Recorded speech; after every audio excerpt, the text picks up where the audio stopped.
Good day. Here are the stories of the Manila Times for Friday, December 18, 2020.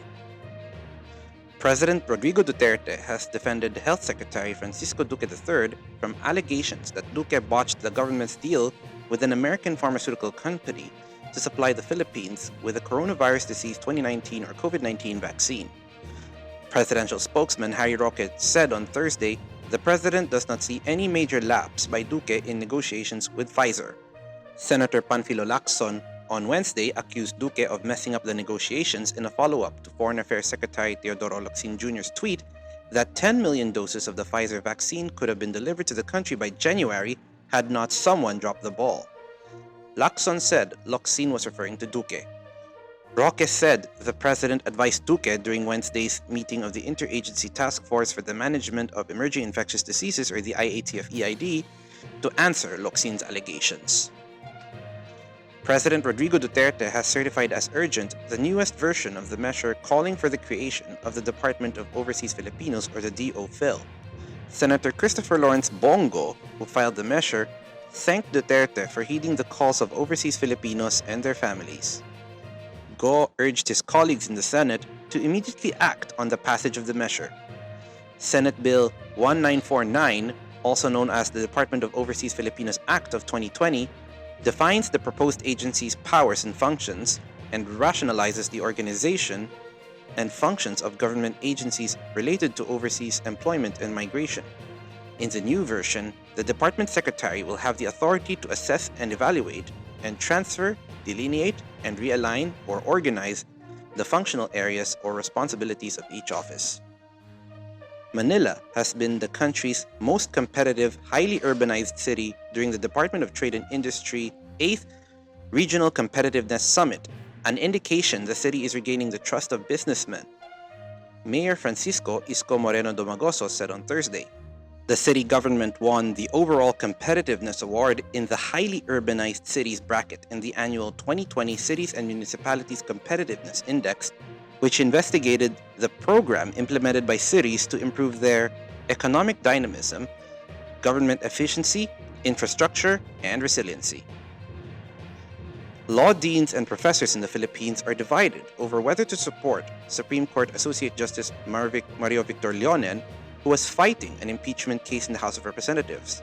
The Manila Times obtained a draft of the manifesto of support for Leonen being circulated by the Universidad de Manila Law Dean and Philippine Association of Law Schools, or PALS President Marisol Anenias. In a phone interview with the Times, Anenias refused to name the specific author of the manifesto, saying it was a collective decision of the law deans and law professors to support Leonen.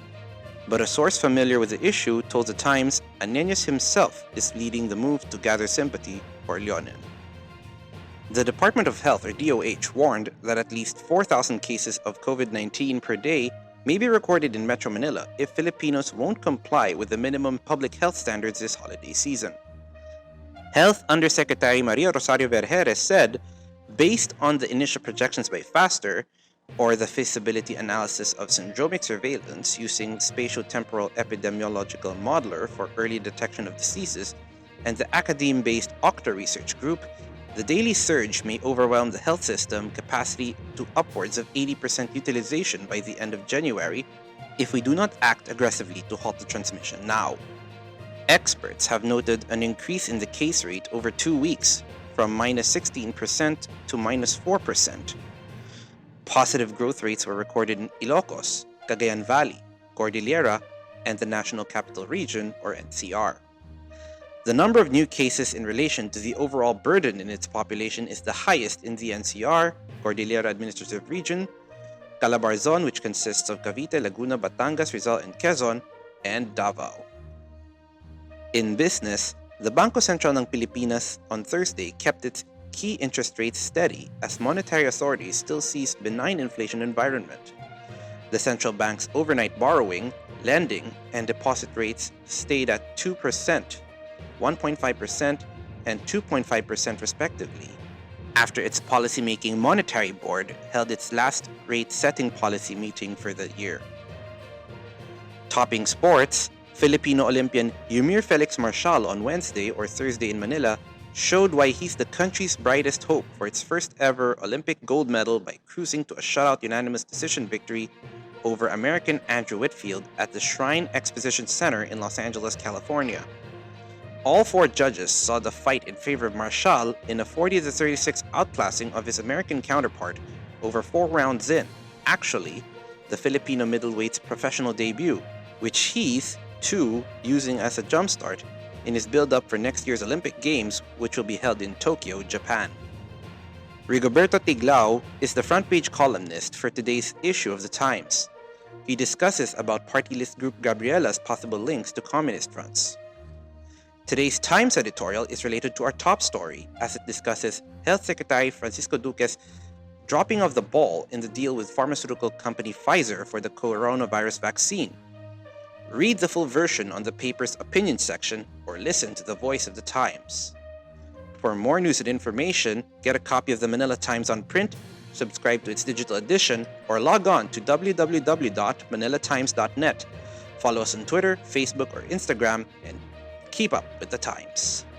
With the Fort Villa-Seran, this is Arik John Sequor reporting. Have a good day ahead and stay safe.